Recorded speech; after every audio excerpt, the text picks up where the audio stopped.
he was rewarded with a lunch. I'm very pleased that I hope the food was good and that he has also got some food for thought in the process. I would hope that in these interactions with the Americans, that they would also remind Pakistan of the great importance of not supporting terrorism, of not providing a safe haven to terrorists, of not enabling, guiding, training, arming, financing, equipping and dispatching terrorists to our country from their soil. This is something which some of the American senators and congressmen who met the Pakistani delegation that was there at the same time that my delegation was there did do. They did tell Pakistan all of this. And it is our hope that everyone in the US government will do this. They could not have forgotten the episode of Osama bin Laden so quickly. Osama bin Laden killed over 2,000 people in the 9/11 attacks.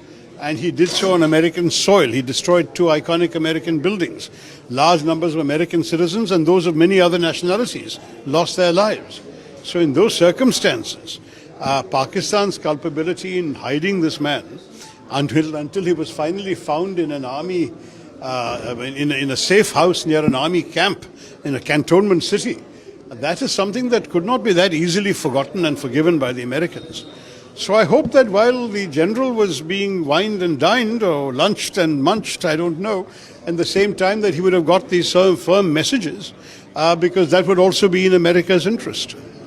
Sir, your delegation met the Vice President, but yeah. The General now meeting the President himself. So there is allegation from the Congress that our diplomatic relations or our foreign relations are not that good. That's why it has come to such a situation. How do you see this? No, I mean, there's absolutely no doubt that our Prime Minister had already met the President first.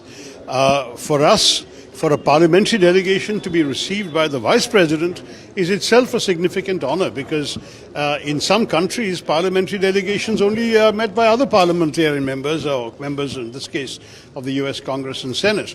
We met them also, but we certainly had the privilege of seeing both the Vice President and the Deputy Secretary of State. And in both cases, we gave exactly the message that you have heard the Prime Minister now giving to the President. So not only was this message already received from our delegation, but it was received and accepted without any demur, disagreement or argument by the Vice President and by the Deputy Secretary of State. They fully understood exactly where we were coming from.